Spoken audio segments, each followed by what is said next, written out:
గృహం అనేది దేవుడు మానవ జీవితాలు ఇచ్చే ఒక అద్భుతమైన ఆశీర్వాదాలు. గృహము, బిడ్డలు, అలాగే ప్రాణం, సంఘము, ఇవి మానవ జీవితంలో అవి అద్భుతమైన బహుమానాలు.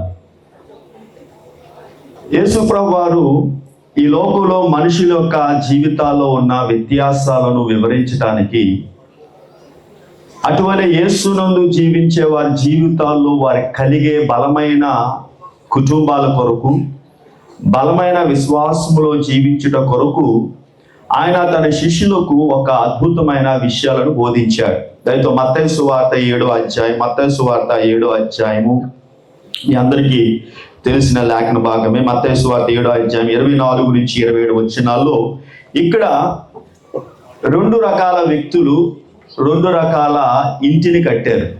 2 types of people built 2 types of houses. రెండు రకాల గృహాలు వారు నిర్మించారు. ప్రపంచంలో అతి పొడవైన ఒక టవర్ ఉందండి, దాని పేరు బుర్జ్ ఖలీఫా. ఈ బుర్జ్ ఖలీఫా ఒక పొడవు 2714 అడుగులు. 2714 అడుగులు పొడవున్న ఈ బుర్జ్ ఖలీఫా పునాది ఎంత లోతుందో తెలుసండి? 164 అడుగులు. 164 అడుగులు లోతు కలిగిన ఒక పునాదిని ఈ బుర్జ్ ఖలీఫాను నిర్మించడానికి దుబాయ్ వారు ఎంతగానో శ్రమించారు.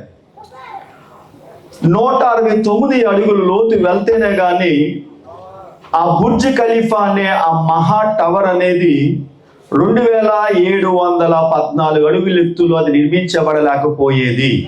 ఒకవేళ బుర్జ్ ఖలీఫాకి వెళ్ళినట్లయితే, నేను వెళ్ళాను, సో బుర్జ్ ఖలీఫాకి ఎక్కితే మేఘాలు పైన ఉంటుంది, ఇంకా మేఘాల కిందే ఉంటుంది.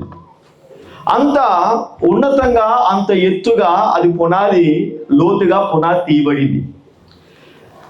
అటువలే ఈ మత్తయి సువార్త 7వ అధ్యాయం 24 నుంచి మనం చదివినప్పుడు యేసు ప్రభువు వారు మన హృదయాలు, మన జీవితాలు, మన గృహాలు కట్టబట్టడానికి అతి ప్రాముఖ్యమైన పునాది గురించి ఆయన మాట్లాడుతున్నాడు. Is talking about the great foundation what we need for our houses, for our families and for our childrens. మన ఇంటికిని, మన కుటుంబాలకును, మన బిడ్డలకును అవసరమైన పునాది గురించి ఇక్కడ యేసు ప్రభువు మాట్లాడుతున్నాడండి. లేదా చదవండి, అయితే ఎవరైనా చదవలసిందిగా కోరుచున్నాను. మైక్ తీసుకొని త్వరితంగా చదవండి. అయితే మత్తయి సువార్త 7వ అధ్యాయం 24 నుంచి చదవండి. కాబట్టి ఈ నా మాటలు విని వాటిని చెప్పున చేయి ప్రతివాడును బండ మీద తన ఇల్లు కట్టుకునిన బుద్ధిమంతుని పోలి ఉండును. వాన కురిసెను, వరద వచ్చెను, వాన కురిసెను, వరద వచ్చెను, గాలి విసిరి ఆ ఇంటి మీద కొట్టెను, గాని దాని పునాది బండ మీద వేయబడెను గనుక అది పడలేదు. మరియు ఈ నా మాట విని వాటి చెప్పున చేయని ప్రతివాడు ఇసుక మీద తన ఇల్లు కట్టుకొనిన బుద్ధిహీనుని పోలి ఉండును. ప్రియమైన దేవుని బిడ్డలారా, దేవుని సంగమా, ఇక్కడ యేసు ప్రభువు వారు 2 స్థలాల పైన తమ ఇంటిని కట్టుకున్న వారి గురించి మాట్లాడుతున్నాడు. తన జీవితాలు కట్టుకున్న వారి గురించి మాట్లాడుతున్నాడు. ఇక్కడ ఒక్కసారి మనము వీరి యొక్క పోలికలు మనం గమనిస్తే, వీరివరి యొక్క పోలికలు, 2 వ్యక్తులు వారి ఇంటిని నిర్మించారు. వీరి పోలికను మనం చూసినప్పుడు ఇద్దరు కూడా 24 వచ్చిన ఇద్దరు కూడా దేవుని యొక్క మాట విన్నారు. ఈ నా మాట విని ఇద్దరు దేవుని మాట విన్నారు. Both here the message of the gospel. ఇరువురు కూడా దేవుని మాట విన్నారండి. ఇద్దరు దేవుని మాట విన్నారు. ఇద్దరు కూడా ప్రభునందు విశ్వాసం ఉంచారు. ఇద్దరు కూడా దేవుని యొక్క రక్షణ మార్గాన్ని తెలుసుకున్నారు. ఇద్దరు కూడా ఆ సువార్తకు ప్రతిస్పందముగా వారి జీవితాలు కట్టుకోవడానికి వారు సిద్ధపడ్డారు. ఈ నా మాట, ఇద్దరు కూడా దేవుని మాట విన్నారు. There 2 people who hear the gospel. ఇరువురు కూడా దేవుని, అయ్యా దయతో సెల్ ఫోన్ మ్యూట్లో పెట్టండి. ఇరువురు కూడా దేవుని యొక్క సందేశాలు విన్నారు, ఇద్దరు కూడా రక్షణ మార్గాన్ని తెలుసుకున్నారు, ఇద్దరు కూడా వారి జీవితాలు క్రీస్తులో జీవించడం సిద్ధపడ్డారండి. ఇద్దరు కూడా గృహాలు కట్టారంటండి. Both has build the house. చూడండి, ఇద్దరు కూడా ఎలాగా ఇల్లు నిర్మించాలో ఇద్దరు కూడా తెలుసు. అయితే ఇక్కడ మనము యేసు ప్రభు చెప్పిన ఈ ఉపమానములో గృహాన్ని నిర్మించిన దానికి కావలసిన అతి ప్రాముఖ్యమైన విషయాల గురించి ఇక్కడ యేసు ప్రభు వారు నేర్పిస్తున్నారండి. కాబట్టి ప్రతి వ్యక్తి కూడా యేసుక్రీస్తు సందేశాన్ని వినేటప్పుడు వారు అర్థం చేసుకుంటారు. People understand the gospel. అటువలే కొందరు వారి యొక్క సొంత పద్ధతిలో వారి ఇంటిని నిర్మించాలనుకుంటారు. వారి సొంత పద్ధతిలో వారి గృహాలు నిర్మించాలనుకుంటారు. వారి పితృల పారంపర ఆచార ప్రకారంగా వారి గృహాలు నడిపించాలనుకుంటారండి. కొన్ని పర్యాయాలు కొత్తగా కోడలు ఇంటికి వచ్చిందనుకోండి, తల్లి అంటుందంట, అమ్మా నువ్వు ఇంటికి వెళ్తున్నావు కాబట్టి ఇంట్లోకి వెళ్ళినంటే నువ్వేం చేయాలంటే ఇంటి పైన నీ అజమాయిషి, నీ అధికారం నువ్వేం చేయాలి, చలాయించడానికి నువ్వు ప్రయత్నం చేయాలి. నేను ఎలాగైతే మీ నాన్న కంట్రోల్ పెట్టానో నువ్వు కూడా ఏం చేయాలి, అలాగే మీ భర్తను కూడా కంట్రోల్లో పెట్టాలి. అంటే వారు ఇంటిని ఎలా కట్టుకోవాలనుకుంటారంటే, ఇంటిని ఎలా నిర్మించాలనుకుంటారంటే వారు సొంత శక్తి పైన, సొంత అనుభవాల పైన, వారి జీవితాల్లో జరిగిన సంఘటనల పైన ప్రభావితం చెంది వారి కుటుంబాలను వారు నడిపించాలనుకుంటారు, వారి కుటుంబాలు కట్టుకోవాలనుకుంటారండి. ఇక్కడ ఇద్దరు కూడా ఇల్లుని కట్టారండి. Both has build the house. అయితే ఇద్దరు కూడా వారి ఇంటిని కట్టుకున్నప్పుడు వారి కన్ను దృష్టిలో వారి కట్టబడిన ఇల్లు చాలా అద్భుతంగా కనిపించింది. అటువల్లే ఇద్దరు దేవుని సువార్త విన్నారు, ఇద్దరు ఇల్లు కట్టారు, ఇద్దరు ఒకే దగ్గర కట్టారంటండి. మనం చదివితే 27వ వచనంలో ఇద్దరు ఎక్కడ కట్టారంట, ఒక దగ్గర కట్టారు. కానీ ఒకరు ఎక్కడ కట్టారు, ఒకరేమో బండ మీద కట్టారు, మరొకరేమో ఇసుక మీద కట్టారండి. ఈ వచ్చిన మనం చదివినప్పుడు తీవ్రమైన తుఫాను వచ్చినప్పుడు తుఫాను ఈ రెండు ఇళ్ళు పైన ప్రభావితం చేసిందండి. The Storm went and fall on both houses. రెండు ఇంటిల పైన కూడా ఈ యొక్క తుఫాను ప్రభావం చూపించింది. అయితే ఒకటేమో బలమైన పునాది మీద కట్టబడింది. ఆ బలమైన పునాది మీద కట్టబడిన ఇల్లు చాలా స్థిరంగా, చాలా బలంగా, చాలా దృఢంగా, చెక్కు చెదరకుండా ఆ ఇల్లు నిలబడింది. కానీ ఇసుక మీద కట్టబడిన ఇల్లు ఏం చేయబడింది చెప్పండి, పడిపోయింది. చూడండి, ఇద్దరు కూడా ఒకే రకంగా కట్టారండి. బయటికి ఇల్లు ఒకే రకంగా కట్టుకున్నారండి. Both build a similar house. లోపల మాత్రమే తేడాగా ఉంది, బయట చూడటానికి బాగానే ఉంది. ఈ దినాల్లో చాలా గృహాలు బయటికి చాలా సంతోషంగా, ఆనందంగా అనిపిస్తారండి. కానీ లోపల ఇంటిలో మాత్రం భార్యకు, భర్తకు, బిడ్డలకు, తల్లిదండ్రులకు, రక్త సంబంధులకు ఎలాంటి సంబంధ బాంధవ్యాలు అనేవి ఉండవు. ఈ సమాజము ప్రియమైన వాళ్ళరా ఎంతగా అట్టడుగు స్థితికి వెళ్ళిపోయిందో తెలుసా? ప్రేమ అనేది ఈ లోకములో లోపించిందండి. డబ్బు అనేది ప్రేమ కంటే ప్రాముఖ్యమైన స్థానాన్ని తీసుకుంది. కుటుంబాల్లో డబ్బుకు మానవులు ప్రాముఖ్యత ఇస్తున్నారు. రక్త సంబంధాల కంటే డబ్బుకే ప్రాముఖ్యత. కారణం ఏంటి? They want to build their house on the money. ధనాపేక్ష సమస్త కీడులకు మూలము. నేను గత 4 నెలల క్రితం అనుకుంటాను మీటింగ్ వచ్చాను, పరమజ్యోతి గారు పిలిచిన మీటింగ్ వచ్చాను. అంత ముందు కూడా ఒకసారి వచ్చాను. నేను అదే రేకుల షెడ్లో ఉన్నాను, పైన రేకుల షెడ్లో ఉన్నాను. ఆ రేకుల షెడ్లో ఉన్నప్పుడు పరమజ్యోతికి అయ్యా ఒక కొన్ని దినాల్లో ఇల్లు అయిపోతున్నాయి అంటే, అయ్యా కాదు, ఈ రేకుల షెడ్ దేవుడిచ్చింది, రేపు పొద్దున దేవుడు మీకు ఇల్లు ఇవ్వాలనుకుంటే ఇంకా అద్భుతమైన దేవుడు మీకు ఇస్తా. ఎందుకంటే ఇల్లు కట్టేవాడు ఎవరు చెప్పండి? చూడండి, దావీదు ఒక మందిరం కట్టాలనుకున్నాడు. David wants to build the temple for the God. దేవుడి కోసం మందిరం కట్టాలనుకున్నాడు. డబ్బు ఉంది, ఐశ్వర్యం ఉంది, అన్నీ ఉన్నాయి, మనుషులు ఉన్నారు. కానీ దావీదు కట్టలేకపోయాడు. కానీ తన కుమారుడు కూడా డబ్బున్నా తన కుమారుడి చేతిలోకి మందిరం కట్టే అవకాశం వచ్చిన సొలొమోనుకి 7 సంవత్సరాలు పట్టిందండి మందిరం కట్టడానికి. అంటే సుమారు 20 సంవత్సరాలు పట్టిందంట మందిరం కట్టడానికి. అంతే కదా ఇల్లు కట్టి చూడు, పెళ్లి చేసి చూడు. ఇల్లు కట్టి చూడు, పెళ్లి చేసి చూడు. Because both are both are very hard. కాబట్టి ఇరువురు కూడా ఒకే రకమైన గృహాలు కట్టారండి. కానీ బయటకు చూస్తే రెండు సమానంగానే ఉన్నాయి, కానీ లోపల ఏముంటాయంట, గదుల్లో తేడా ఉంటుంది. కొందరేమో 2 బెడ్రూమ్ ఉంటుంది, కొందరు 3 బెడ్రూమ్ ఉంటుంది, కొందరు 1 బెడ్రూమ్ ఉంటుంది, కొందరు బెడ్రూమ్ ఉన్న బెడ్రూమ్ ఎవరు పడుకోరు. విచిత్రం, విచారకరం. చూడండి, అపోస్తలుడైన పౌలు ఎఫెసీ రాసిన పత్రిక అసలు నిజమైన గృహం అంటే ఏంటో రాస్తున్నాడండి. ఎఫెసీ రాసిన పత్రిక 5వ అధ్యాయంలో చూస్తే నిజమైన గృహం చూడండి.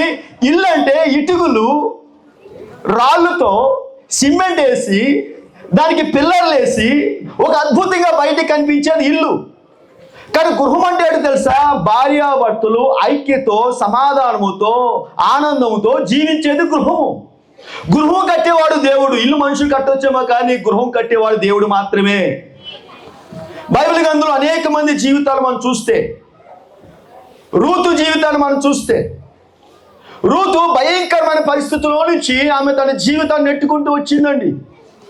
నయోమి తన భర్తను కోల్పోయింది, రూతు తన భర్తను కోల్పోయాడు. ఇప్పుడు వారికి ఏం చేయాలి అర్థం కాని పరిస్థితుల్లో నయోమి అంది, అమ్మా నేను ఎక్కడి నుంచి వచ్చాను, మళ్ళా తిరిగి నా ప్రాంతానికి వెళ్ళిపోతాను, నా తండ్రి ఇంటికి వెళ్ళిపోతాను అంటే రూత్ అంది, నీ దేవుడే నా దేవుడు, నువ్వు ఎక్కడుంటే నేను అక్కడ ఉంటాను. నన్ను ఏం చేసే మొత్తానికి అత్తగారితో ప్రయాణం చేసి ఆమె ఎక్కడికి వచ్చిందంటే బెత్లెహేముకు వచ్చింది. బైబిల్ గ్రంథంలో అబ్రహాం మొదలుకొని నోవా మొదలుకొని బైబిల్ గ్రంథంలో మన ఎవరి జీవితాలు చూసినా వీరి జీవితాలన్నీ కూడా దేవుడే కట్టాడండి. The home build by God. దేవుడు కట్టిన గృహాలు ఇవి, దేవుడు నిర్మించిన గృహాలు. దేవుడు నిర్మించిన గృహాలను ఎవరు పాడు చేయలేరు. The houses, the home build by God, no one can demolish. వాటిని ఎవరు కూడా పడగొట్టలేరండి. నయోమి అనుకుంది, రూత్ అనుకుంది, నా జీవితం అయిపోయింది, నా బ్రతుకు అయిపోయింది, నా జీవితం ఏమనుకుంటూ ఆమె జీవితాన్ని ప్రయాణం చేసుకుంటూ బెత్లెహేముకు వచ్చిందండి. ప్రియమైన దేవుని బిడ్డలారా, దేవుని సంగమా, కానీ ఆమె జీవితాన్ని దేవుడు అద్భుతంగా మార్చాడంట. చూడండి, అన్ని కోల్పోయిన ఆమె కట్టుబట్టలతో ఎక్కడ ప్రయాణమైందంట, బెత్లెహేముకు వచ్చి కట్టుబట్టలతో. అప్పుడు వరకు ఆమె స్థితి ఎలా ఉందంటే, బెత్లెహేముకు వచ్చిన ఏరుకునే పరిస్థితి, ఏమైనా గింజలు మిగిలిపోతే ఏరుకునే పరిస్థితి, అలాగే ఏరుకునే పరిస్థితిలో నుంచి ఆ ప్రాంతానికి ఒక అద్భుతమైన ధనవంతుడు భార్యగా దేవుడు మార్చాడంట. అటువల్లే కట్టుబట్టలతో వచ్చిన ఈమె రాజ్యవస్త్రాలు ధరించే వ్యక్తిగా దేవుడు మార్చేశాడండి. పూరు పాకలు వచ్చిన ఈమె అద్భుతమైన ఇంటిని దేవుడు ఇచ్చాడంట. అంత మాత్రమే కాదండి, నయోమి బిడ్డ కోల్పోయిన దుఃఖంతో చింతిస్తూ జీవిస్తున్నప్పుడు, ఈమె కూడా బాధతో ఉన్నప్పుడు, మనకు కుమారుడు కావాలన్నప్పుడు దేవుడు వారికి ఎవరిచ్చాడు తెలుసా, ఓ వేదిని ఇచ్చాడంట. బహుశా పరమజ్యోతి గారికి నాకు కన్ఫ్యూజ్ అవుతుంది, రోషి పరమజ్యోతి గారికి రోషి దేవుడు మైకల్ పాల్ని ఇచ్చాడు. ఎవరిచ్చాడు చెప్పండి? మైకల్ అంటే గిఫ్ట్ ఆఫ్ గాడ్, దేవుణ్ణి బహుమానము. మళ్ళా పౌలు అంటే ఎట్లా, దేవుడు, హంబుల్ మ్యాన్. ప్రియమైన దేవుని బిడ్డలారా, ఈ రాత్రి కాల సమయంలో చూడండి ఎంత తెలివైన తెలుసా పరమజ్యోతి గారు. ఒక దెబ్బకి 2 పెట్టలు, ఒక దెబ్బకి 2 పెట్టలు. ఒక పక్కనేమో హౌస్ ఓపెనింగ్, మరో పక్కనేమో బర్త్డే సెలబ్రేషన్స్. దోమతోటిస్. ఇక్కడ బావగారు ఇలా అంటున్నారు, ఏమన్నారు ఇందాకల్లా, దోమతోటిసేనా? ఆయన దోమపాటు వేయాలి అందరూ కలిసి, బావలందరూ కలిసి ఆయన. కాబట్టి వీటన్నిటికీ మూల పురుషుడు ఎవరు చెప్పండి? ఇక్కడ మన మధ్యన ఉన్నారు గాబ్రియల్ గారు. సో ఆయన గురించి మన రాజశేఖర్ చెప్పారు, అయ్యగారు చెప్పారు. అయ్యగారు అనేక మంది దైవ సేవకులను, అనేక మంది సువార్థికులను లేవనెత్తాడు. ఈ ప్రాంతంలో మాత్రమే కాదండి, వారి పరిచర్య ఫలితంగా అనేకమైన ప్రాంతాల్లో దేవుడు ఏం చేశాడంటే అనేక మంది దైవ సేవకులు లేవనెత్తాడు. అనేక వందలాది మంది, వేలాది మంది విశ్వాసం ఏం చేశారు చెప్పండి? దేవుడు స్థిరపరిచాడు. అటువల్లే వారికి దేవుడు 2 సేవకులు ఇచ్చాడు. ఒకరి పేరేమో ఎలీషా, మరొకరి పేరేమో పరమజ్యోతి. ఎలీషా, పరమజ్యోతి, వీరిరువురు కూడా దేవుని పరిచయలో దేవుని కోసం వాడబడుతున్నారంటే దానికి కారణం ఎవరో తెలుసండి? గాబ్రియల్ గారు. పితృలు, బైబిల్ అంటే గృహములో విత్తనములు పితృలు ఇచ్చిన స్వాస్థ్యం. బహుశా పరమజ్యోతి అనుకోవచ్చు, ఎలీషా నాది కాదు, మీది కాదు. అది అది దేవుడు గాబిలకి ఇచ్చారు, గాబిల గారు మీకు ఇచ్చారు. నేను నన్ను తిట్టుకున్నా తర్వాత పిల్లపోయినా బాధ లేదు. కానీ ఏదైనప్పటికీ నిజమైన ఆశీర్వాదం ఎక్కడి నుంచి రావాలి? దేవుడి నుంచి రావాలి. ఒకవేళ తల్లిదండ్రులు ఇచ్చిన ఆస్తి నిలబడలేకపోవచ్చు, కానీ దేవుడు ఇచ్చిన ఆస్తి మాత్రము. ఈరోజు నేను మీ ముందు నిలబడ్డాను, ప్రపంచం అంతా తిరుగుతాను. మీరు గూగుల్లో నా పేరు కొడితే డీటెయిల్స్ వచ్చేస్తాను మీకు. సేవకు వచ్చినప్పుడు మా అమ్మగారు నాకు 60 రూపాయలు ఇచ్చారండి. 60 రూపాయలతో నా సేవ ప్రారంభించబడింది. మా అమ్మగారు నాకేం ఇవ్వలేదు, మా అమ్మగారు అంతా మా అన్నయ్యకి ఇచ్చారు. పెద్ద కొడుకు కదా. కానీ నేను బాధపడలేదు. కారణం ఏంటి తెలుసా? దేవుడు ఇవ్వాలి. ఎవరు ఇవ్వాలి చెప్పండి? దేవుడు ఇవ్వాలి. దేవుడు ఇస్తే ఆయన ఎలా ఇస్తాడు? అదించి కుదించి దిగజారినట్లుగా ఇస్తాడు. దేవుడు ఇస్తే అది మన కంటికి మనకు కనబడదు, హృదయానికి మనకు అర్థం కాదు, మన మనసుకు అది దాన్ని అర్థం చేసుకోవడం మన చేత కాదు. 60 రూపాయలతో ప్రారంభించబడిన నా పరిచర్య ఇప్పుడు కొన్ని వేల మంది దైవ సేవకులకి నేనే సపోర్ట్ చేస్తున్నాను. ప్రపంచంలో అనేక మంది దైవ సేవకుల సేవలో ప్రోత్సాహపరుస్తున్నా. ఈ మాట ఏం చెప్తానంటే, మన జీవితాలను దీవించేవాడు దేవుడు. అందుకే యెహోవా ఇల్లు కట్టించిన ఎడల దాని కట్టువారు ప్రయాసము వ్యర్థం. యెహోవా పట్టణమును కాపాడని ఎడల దాని కావలి కాయవారు మేల్కొనుట. చూడండి, దేవుడు కాపాడకపోతే ఎంతమంది చుట్టూ తుపాకులు పెట్టు నుంచున్నా లోపల పోయే వ్యక్తి సద్దాం హుసేన్ ఏం చేసి చెప్పారు? సద్దాం చుట్టూ మనుషులు ఉన్నారంట. అయ్యగారు ట్యాంకులకి వెళ్ళి కింద ఆకున్నాడంట. కరెక్ట్గా ఏం చేశారంట? పట్టుకొని తీసుకెళ్ళి ఆవిడ పెట్టారు. అట్లాగే బిల్ యాడెన్. దేవుడు కాపాడితే కాపాడబడతారు, దేవుడు తీసుకెళ్ళిపోతే వెళ్ళిపోతారు. ప్రియమైన దేవుని బిడ్డలారా, దేవుని సంగమా, కాబట్టి మన ప్రతి పరిస్థితి కూడా మన దేవుడు అద్భుతకరుడండి, ఆశ్చర్యకరుడండి. ఆయన ఏం చేసినా తన మహిమ ఘనత కొరకు దేవుడు మన జీవితాల్లో కార్యాలు జరిగిస్తారు. ఇక్కడ 2 వ్యక్తులు గృహాలు కట్టే, ఒకే విధంగా బయట కనిపించే గృహాలు కట్టారండి. ఇక్కడ మనం అర్థం చేసుకోవాలి. ఏం అర్థం చేసుకోవాలి తెలుసా? ఇక్కడ వీరు సువార్త విన్నారు, వారు సువార్త సందేశాన్ని విన్నారు. కానీ వారు సువార్త సందేశాన్ని విన్నప్పటికీ వీరు భిన్నంగా సువార్త సందేశానికి స్పందించారంట. ఈ దినాల్లో చాలా పర్యాలు మనం చూస్తూ ఉంటాం. సంఘాలు, రకరకాల సంఘాలు, పేర్లు ఉంటాయి. ఆ పేర్లు నుంచి చెప్పకూడదు అనుకుంటున్నాను. మా సంఘం గొప్ప అంటారు ఒకరు వచ్చి, ఇంకో లేదు మా సంఘం గొప్ప అంటారు, ఇంకో లేదు మా సంఘం గొప్ప, మేము పరలోకానికి వెళ్తామంటారు మరొకరు. చూడండి, యేసు ప్రభు రక్తం చేత కడగబడ్డ అంతా పరలోకానికి వెళ్తారు, వారు ఏ సంఘం అయినా సరే. ఎవరిది యేసు క్రీస్తుని విశ్వాసం ఉంచి ఆయన ద్వారా పరలోక రాజ్యం వెళ్తామని ఎవరైతే విశ్వాసం ఉంచుతారో వారు మాత్రం పరలోకానికి వెళ్తారండి. అందుకొరకే యోహాను సువార్త 14 యేసు ప్రభు అంటారు, నేను వెళ్ళి మీ కొరకు ఏం సిద్ధపరుస్తాను? నా తండ్రి ఇంటికి వెళ్తాను.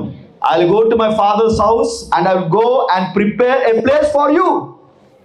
పరమజ్యోతి గారు చాలా అద్భుతంగా నిర్మించారండి స్థలాన్ని.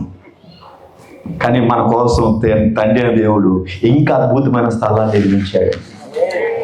నాకై నా యేసు కట్టేరు సుందరము బంగారెల్లు, కన్నీరును కలతలు లేవు, యుగ యుగముల పరమానందం.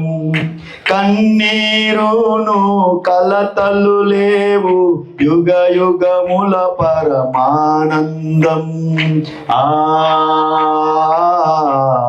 హల్లెలూయా. కాబట్టి ఈ భౌతిక సంబంధమైన ఈ ఇంటి కంటే దేవుడు పరలోకములో అద్భుతమైన నిత్యత్వం కలిగిన ఆనందాన్ని ఇచ్చే ఒక అద్భుతమైన ఇంటిని ప్రభు మన కొరకు ఏం చేసి చెప్పండి? పరలోక రాజ్యంలో సిద్ధపరిచాడు. ఇరువురు కూడా సువార్త విన్నారు. కానీ ఈ సువార్త విన్నవారు వివిధ రకాలుగా స్పందించారండి. బైబిల్ ఏమంటుందంటే, రోమాపత్రిక 10వ అధ్యాయం 9వ వచనంలో బైబిల్ ఈ విషయాలు చాలా స్పష్టంగా తెలియపరుస్తుంది. ప్రియమైన దేవుని బిడ్డలారా, ఈ రాత్రి కాల సమయంలో ఒకవేళ మీరు సువార్త వినొచ్చు. You may be listening the word of God for many years. చాలా సంవత్సరాలు బట్టి మీరు దేవుని వాక్యాన్ని వినొచ్చు. But it doesn't effect your life. ఒకవేళ ఆ సువార్త మీ జీవితాన్ని, మీ హృదయాన్ని ప్రభావితపరచకపోతే waste. There is no use. There should be some radical change. మీ జీవితంలో ఒక మార్పు ఉండాలి. చదవండి రోమపత్రిక 10వ అధ్యాయం 9వ వచనంలో. అదేమనగా యేసు ప్రభుని నీ నోటితో ఒప్పుకొని దేవుడు మృతులో నుండి ఆయన లేపినని నీ హృదయంలో విశ్వసించిన యెడల నీవు రక్షించబడి, ఏమనగా నీ హృదయం నోటితో ఒప్పుకొని హృదయమందు తండ్రి అయిన దేవుడు కుమారుడు యేసుక్రీస్తు మృతులో నుంచి లేపినని నీ హృదయం విశ్వసించిన యెడల నువ్వేం చేయబడతావు? ఇది చాలా సులువైన సువార్త అండి. It's very simple gospel message. చాలా సులువు అండి. ఇది నాలో చాలా మంది సువార్త వింటారు కానీ విభిన్నంగా స్పందిస్తారండి. మనుషులు విభిన్నంగా స్పందిస్తారు. వారి జీవితాలు వారికి ఏం అర్థమైంది దాని పని కట్టుకుంటారండి. యేసుప్రభు చెప్పిన మాట ప్రకారం కాకుండా వారు ఏం విన్నారో, వారికి ఏం అర్థమైందో అర్థమైన దాని ప్రకారంగా వారు గృహాలు కట్టుకుంటూ ఉంటారండి. చూడండి, ఈ రాత్రి కాల సమయంలో మీ ఇల్లు, మీ గృహాలు ఎక్కడ కట్టుకున్నారు? Where you have build your house. నేను నా ఇంటి వారు అంటాడు. నేను నా ఇంటి వారును యెహోవాను మాత్రమే సేవించదను. పరమజ్యోతి గారు వారి ఫ్యామిలీ, గాబ్రియల్ గారు వారి వంశము, వృక్షాలు, వీళ్ళందరూ కూడా ఇప్పుడు దేవుడు ఇరువురికి బిడ్డలు ఇచ్చారు. ఆ వృక్షం ఏమవుతుంది చెప్పండి? అందుకే 128వ సంకీర్తనలో కీర్తనకారు చాలా అద్భుతంగా సెలవిస్తున్నాడు. ఇలాంటి దైవ సేవకులు బట్టి ఆ కీర్తన రాయబడ్డారు. బహుశా మీ అందరూ సేవకులు ఉన్నారు కదా, మీరు అందరు బట్టి 128వ సంకీర్తన రాయబడింది. It's a great blessing. ఎంతో ఆశీర్వాదం. చదువు 128వ సంకీర్తన మొదటి చరణంలో యెహోవా యందు భయభక్తులు కలిగి ఆయన త్రోవల యందు నడిచిన వారందరూ ఆయన త్రోవల యందు, చూడండి, ఆయన త్రోవల యందు ఇన్ హిస్ వేస్ నీ సుబుద్ధిని ఆధారం చేసుకున్నాక అంటాడు సామెతలు 3:5 నీ సుబుద్ధిని ఆధారం చేసుకుని యెహోవా యందు నమ్మికుంచుము, నీ మార్గములు ఆయనకు అప్పగించుము. అప్పుడు ఆయన ఏం చేస్తాడు? నీ త్రోవ సరళము చేస్తాడు. మీ మార్గాలు, మీ జీవితాలు, మీ తలంపులు, మీ ఆలోచనలు ప్రతిదీ కూడా దేవునికి సమర్పణ చేయాలండి. కాబట్టి ఇది నాలో చాలా మంది సువార్త వింటారు కానీ ఆ సువార్తకు వివిధ రకాలుగా స్పందిస్తారండి. వారి జీవితాలు వారికి ఏమర్థమైంది దాని పని కట్టుకుంటారు కానీ యేసుప్రభు వారు ఏం చెప్పారు ఆ మాట పని కట్టుకోరు. ప్రియమైన దేవుని బిడ్డలారా, దేవుని సంగమా, ఇక్కడ మనం చూసినప్పుడు ఇక్కడ పోలిక మనం చూసేవాడి ఇద్దరు కూడా ఒకే రకమైన ఇల్లు కట్టుకున్నారు కానీ వారు వేసిన పునాదే తేడా. వారిద్దరు సువార్త విన్నారు కానీ ఒకరు అర్థం చేసుకున్న సువార్త వేరు, మరొకరు అర్థం చేసుకున్న సువార్త వేరు. అటువలే ఇక్కడ వీరికున్న వైవిధ్యాన్ని మనం చూస్తే చూడండి, ఒక వ్యక్తి ఏమో ఇసుక మీద కట్టాడు అంటే సిద్ధపాటు లేదు. He built his house on sand. కట్టిన తర్వాత అనుకున్నాడు నా ఇల్లు బాగుంది అనుకున్నాడు. చూడండి, ఇసుక అనగా సొంత మనసు పైన ఆధారపడి జీవించే జీవితం. సొంత మనసు పైన, సొంత ఆలోచన పైన, సొంత స్వనీతి పైన, rather depending on God, totally committed to God, people living on self-sufficiency అనగా వారు సొంత సామర్థ్యం పైన జీవించడం అనేది ఇసుక పైన కట్టబడ్డమండి. ప్రియమైన దేవుని బిడ్డలారా, దేవుని సంగమా, ఇసుక మీద నిర్మించడం అనేది సువార్త వినే వ్యక్తులు వింటారు కానీ వాళ్ళే ఉందంట ఇసుక మీద నీరేస్తే ఆ నీరు నిలబడుతుంది. అదేమవుతుందంటే యేసు పైన విశ్వాసం ఉంచడానికి బదులు వారు ఏం చేస్తారంటే వారు సొంత జ్ఞానం పైన, సొంత తలంతుల పైన, సొంత చదువు పైన, సొంత సామర్థ్యం పైన అంతా కూడా నేను చూడండి, ఎవరైనా సరే, ఏ వ్యక్తి అయినా సరే నేను అనే అహం ఎవరికైనా కలిగి ఉంటే వారి ఇంటిని, వారి కుటుంబాలను ఇసుక మీద కట్టుకునే వారుగా ఉంటారండి. అది ఎంతో కాలం ఆ ఇల్లు, ఆ గృహం నిలబడదండి. It will not stay. ఈ రాత్రి ఎంతమంది భర్తలు భార్య మధ్యలో గొడవలు ఉన్నాయి చెప్పండి? బహుశా ఎవరైనా భర్త శతకోటి వచ్చేసేయడం మరి భార్యని, ఇప్పుడు వెళ్ళి అంటే క్షమాపణ అడగదు మీ భార్యని.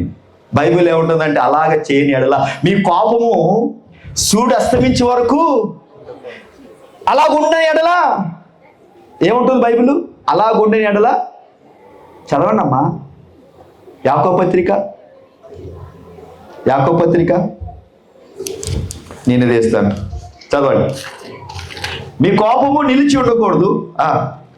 అలాగున్న ఎడల అపవాది ఏం చేస్తాడంట? మీపై దాడి చేస్తాడు. మీ కోపము ఒకవేళ నిలిచి ఉంటే అపవాది వచ్చి మీ కుటుంబాలను పాడు చేస్తాడు. ప్రభునందు ప్రియమైన దేవుని బిడ్డ, దేవుడు ముగించేస్తాడు. నాతో ప్రాబ్లం ఏంటంటే మైక్ ఇస్తే అలా వెళ్ళిపోతూ ఉంటుంది. ఎందుకనగా ఆ నరుని కోపము దేవుని నీతిని నెరవేర్చదు. అందుచేత చాలమ్మా. చూడండి ప్రియమైన దేవుని బిడ్డలారా, చూడండి, దేవుని యొక్క సందేశాన్ని మనం విన్నప్పుడు దేవుని వాక్యం చాలా స్పష్టంగా మనకి ఏం తెలియపరుస్తుందంటే, మనము దేవుని యొక్క కృపలో జీవిస్తున్న కుటుంబాలు, దేవుని యొక్క సన్నిధిని అనుభవించే కుటుంబాలు సాత్వికముతో, నెమ్మదితో, దీనులుగా జీవించాలి. There is a different life style that what God wants from us. దేవుడు తన కొరకు ఒక జనాంగాన్ని దేవుడు ప్రారంభించాడు. అవ్వ ఆదామును దేవుడు ఏం చేశాడంటే మట్టితో నిర్మించి మానవుని చేసి ఆదాముని చేసి ఆదాం ప్రక్కటెముకలో దేవుడు అవ్వని తీసి వారికి ఒక మంచి ఇల్లుని ఇచ్చాడు. అదే ఏదైనా తోట. That was their first house. ఏదైనా తోట అనేది వారికి దేవుడు ఇచ్చిన మొదటి ఇల్లు. అటువలే దేవుని మొదటి ఇల్లు ఏంటి తెలుసా? దేవుడి మొదటి ఇల్లు ఆదాము. దేవుడు ఆదాము అనే వ్యక్తి యొక్క మొదటి ఇంట్లో నివసించాడు. కానీ వారు పాపము చేసిన తర్వాత దేవుడు వారిని ఏదంతో వెళ్ళగొట్టిన తర్వాత పగల మేఘస్తంభము, తర్వాత మందస్సము, తర్వాత బలిపీఠాలు, అక్కడ దేవుడు నివసించి తర్వాత దేవుడు మందిరంలోకి వచ్చాడు. మందిరం అయిన తర్వాత మానవుడికి స్థిరమైన నివాసముగా ఆయన మనిషిలో జీవించడానికి యేసుక్రీస్తు రూపముగా ఆయనే లోకానికి ఆయన వచ్చాడు. అందుకే బైబిల్ ఏమంటుందంటే మీరే ఆయన ఆలయము. You are the temple, you are the house of God, you are the house. దేవుని సంగమా, ఈ రాత్రికాల సమయంలో మీరు దేవుని యొక్క సువార్త విన్నారు. You are listening the gospel every day. కానీ ఒకవేళ సువార్త విన్నా కూడా మన జీవితాల్లో మార్పు లేకపోతే, మారు మనసు లేకపోతే, మన జీవితాలు ప్రభువుకు సమర్పించుకోకపోతే, ఆ నిజ రక్షకుడి కొరకు మనము జీవించకపోతే అది ఎలా ఉంటుందో తెలుసా? 2 తిమోతి రాసిన పత్రిక 3:5 పైకి భక్తి గలవారై ఉండి దాని శక్తిని ఆశ్రయించే వారై ఉందురు, ఇట్టి వారికి విముఖుడై. చూడండి, ఇసుక మీద ఇల్లు కట్టడం చాలా ఈజీ అండి. తక్కువ ప్రయాస పడాలి. Very easy. It's take less effort. కొంచెం ఏదైనా కొంచెం మార్పు చేసుకుంటే చాలు, కొన్ని పద్ధతులు మార్చుకుంటే చాలు. It's very easy.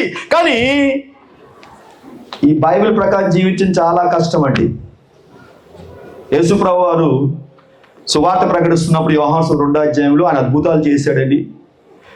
నీటిని ద్రాక్షరసంగా మార్చాడండి. ప్రజలందరూ తండోపతండాలు కానీ వెంబడిస్తున్నారంటండి. యోహాను 2:24 ప్రభు అంటాడు, యేసు వారు హృదయం ఎరిగిన వాడే వారిని తన వశం చేసుకోలేదంటండి. You know why? They just following Jesus. They didn't understand what is following Jesus. యేసుని వెంబడించిన అర్థం కాలేదండి. ప్రియమైన దేవుని బిడ్డలారా, I'm not going to take time. కాబట్టి ఇద్దరు సువార్త విన్నారు, కానీ ఇద్దరు వివిధ రకంగా సువార్త విన్నారు. ఒక వ్యక్తి ఏమో ఇసుక మీద కట్టాడు, రెండో వ్యక్తి బండ మీద కట్టాడండి. బండ మీద కట్టాడు. చూడు, బండ ఏంటి తెలుసా? ఆ బండ క్రీస్తే. ఆ బండ క్రీస్తేనండి. ఇసుక మీద కట్టబడిన గృహము కూలిపోయిందండి. మరొకరు లోతుగా తవ్వారండి. బండ పైన తన ఇంటిని నిర్మించాడండి. బండ కదలదండి. బండ ఏం చేయబడదు? బండ కదలదు. తుఫాను వచ్చినా, భూకంపాలు వచ్చినా బండ కదిలించబడదు. It cannot be shaken. కాబట్టి ఈ రాత్రి కాల సమయంలో ఈ వాక్యం వింటున్న మీతో ప్రభు చెప్తున్న మాట ఏంటి తెలుసండి? యేసు ప్రభువారు ఆ బండ, పాతాళ లోక ద్వారములు దాని ఎదుట నిలవనేరవు. పేతురు, ఈ బండ మీద నా సంఘమును కట్టుదు. నీ విశ్వాసం అనే బండ పైన నా సంఘాన్ని కడతాను. I'm going to build my house.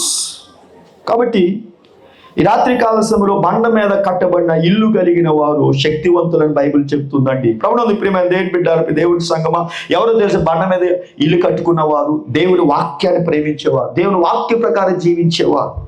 వారి జీవితాలు దేవుని వాక్య ప్రకారంగా వారు జీవితాలు ప్రతిష్ఠించేసుకున్నవారండి.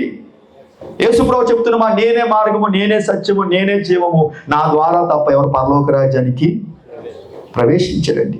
బైబిల్ ఏమంటుందో తెలుసా? ఈ మాటలు మనం ప్రార్థన చేసుకుందాం. యోహాను సువార్త 3:16 దేవుడు లోకమును ఎంతో ప్రేమించెను కాగా ఆయన తన అద్విత కుమారునిగా పుట్టిన వాని యందు విశ్వాసం ఉంచు ప్రతి వాడును నశింపక నిత్య జీవం పొందినట్లు ఆయనను అనుగ్రహించాడు. ఈ రాత్రి కాస్త విన్నా మీతో దేవుడు చెప్తున్న మాట, మీ పాపాల కొరకు, మీ అపరాధాల కొరకు పరలోకములో నిత్య నివాసం మీకు ఇవ్వడానికి యేసు ప్రభువు ఈ లోకములోనికి వచ్చి మీ పాపాల కొరకు ఆయన భూలోకంలో మరణించాడు. You know why? To take you to the heaven. ఆయన పరలోక రాజ్యములో మీకు నివాసం ఏర్పాటు చేయడానికి. అందుకే మత్తయి సువార్త 11:20 ప్రయాసపడి భారం మోసుకున్న సమస్యలారా నా యొద్దకు మీరు రండి, నేను మీకు విశ్రాంతి ఇస్తాను. ఈ రాత్రి కాల సమయంలో మీరు ప్రభు దగ్గరకు వచ్చి మీ జీవితాలు ఆయన సమర్పణ చేస్తే ప్రభు మీ జీవితాల్లో అద్భుతమైన కార్యము ఈ రాత్రి ఆయన చేయబోతుంది. 2 వ్యక్తులు ఉన్నారు. ఒక వ్యక్తి ఏమో క్రీస్తు మీద కట్టుకున్నాడు, మరొక వ్యక్తి తన మీద కట్టుకున్నాడు. ఈ బిల్డ్ ఆన్ హిస్ ఓన్. శక్తి చేతనైనను బలము చేతనైనా కాదండి. ఒకవేళ మీ సొంత శక్తితో ఏది చేయాలనుకున్నా నో యూస్. మీకు దేవుని శక్తి కావాలి, దేవుని కృప కావాలి, దేవుని తోడు కావాలి. అలా దేవుని కృప, దేవుడు తోడు ఉంటేనే కానీ మీ కుటుంబాలు కట్టబడవు. దేవుడు మీ ఇంటిని దేవుడు నిర్మించలేడు. కాబట్టి ఈ రాత్రి కాల సమయంలో ప్రభునందు ప్రియమైన దేవుణ్ణి విడ్లారా, కాబట్టి ఈ రాత్రి మీరు ఏ విధమైన గృహాలు నిర్మించుకుంటున్నారు? మీరు జీవిస్తున్న మీ జీవితము సువార్త కేంద్రంగా ఉందా? ప్రభు వాక్యం పైన మీ జీవితాలు కట్టుకుంటున్నారా? ఒకవేళ ప్రభు వాక్యం పైన మీ జీవితాలు కట్టుకుంటే మీ కుటుంబాలు తరతరాలు, అందుకే 128 సంఖ్యలో నీ పిల్లలను చూచెదం. ఇప్పుడు మైకల్ని, అలాగే బాబు పెద్ద బాబు పేరు ఏం పేరు? అభిషేక్. 2 ఉన్నారు, అభిషేక్ పాలు, మైకిల్ పాలు. 2 ముందు మీకు ఎంతమంది కనిపిస్తుంది నాకు తెలియదు. 2 ముందు నాకు ఒక్కొక్క దగ్గర 1000 మంది కనిపిస్తున్నారు. 1000. ఎందుకు? ఆదాము అవ్వ ఇద్దరే. అవ్వ ఆదాము, తర్వాత జలప్రలయం అందరూ పోయారు. నోవా ఉన్నాడు. నోవావు, షాము, హాము, యాపతి, 3 భూలోకులు ఉన్నారు. అందరూ ఎవరి ద్వారా వచ్చారు? ఈ 3. మనం పెట్టుకోవచ్చు, చాలా రకరకాల కులాలు పెట్టుకోవచ్చు, కానీ ఈ 3 నుంచే ప్రపంచం అంతా వచ్చారు. కాబట్టి దేవుడు మీ వంశాన్ని అభివృద్ధిపరిచి ఇంకా లాంటి ఇల్లులు అద్భుతంగా దేవుడు మీకు ఇచ్చి ఈ ఇంటిని ప్రభు రక్షణ కొరకు దేవుడు వాడుకోవాలని, మీ ద్వారా సువార్త ప్రబలమై ప్రతి ఆత్మ ప్రభు యొక్క రక్షణ నడవాలని రాత్రి ప్రభు నామం పేరట నా శుభాకాంక్షలు, ప్రభు పేరట వందనాలు తెలియజేస్తున్నాను. ఇంకా ప్రభుని అంగీకరించలే వారు ఎవరైనా ఉంటే ఈ రాత్రి ప్రభు దగ్గరికి రండి. లేకపోతే మీకు చాలా భయంకరమైన పర్యవాసాలు ఎదుర్కొంటారు. మీరు తీర్పు ఉంటుంది. మీకేముంటుంది? తీర్పు ఉంటుంది. ఆ తీర్పు ఏంటి తెలుసా? నరకం. నరకానికి వెళ్ళాలంటే యేసుని అంగీకరించదు. యేసుని అంగీకరించద్దా? యేసుని అంగీకరించాలి. మా చాలా బాగుంటున్నారేంటి? పరలోకం వెళ్ళండి, యేసుని అంగీకరించండి, నరకం తప్పించబడండి, మీ పాపాలు ఒప్పుకోండి. ఈ రాత్రి ప్రభు మీ గొప్ప విడుదల యేసు నామం పేరిట దేవుడు మీకు అనుగ్రహిస్తాడు. దేవుడు ఇంటి వారిని, కుటుంబాన్ని దీవించి ఆస్వాదించును గాక. చిన్న ప్రార్థన చేస్తాను. మహోన్నతుడా, సర్వోన్నతుడా, సర్వశక్తిమంతుడా, త్రియేక దేవా, మీ గొప్ప నామాన్ని కొందనాలు తెలియజేస్తున్నాం తండ్రి. ఈ సమయంలో మీ యొక్క సేవకులు రెవరెండ్ పరమజ్యోతి గారిని, మీ కుమార్తెను ప్రేమించి, అటువలే గాబ్రియల్ గారిని, వారి సంతాన్ని ప్రేమించి ఒక అద్భుతమైన గృహాన్ని ఆయన మీకు కానుక ఇచ్చి ఉన్నారు. అటువలే తండ్రి పరమజ్యోతి గారి కుమారుడు ఆయన మైకిల్ పౌల్, ఆ కుమారుడు ఆయన ఇతని రాత్రి ప్రభ జన్మదినాన్ని వేడుకలో మేమందరం పాల్పొంచడం మీ కృప అనుగ్రహించారు. మెండైన దీవుల కుమారునికి నూతనంగా గృహం ప్రతిష్ఠ చేయబడిన గృహానికి మీ ఆశీర్వాదాలు, మీ మెండైన దేవులతో నింపమని మా ప్రియరక్షకుడైన యేసుక్రీస్తు పరిశుద్ధ నామములో ప్రార్థిస్తున్నాం మా పరమ తండ్రి. ఆమేన్. మీ అందరికీ వందనాలండి.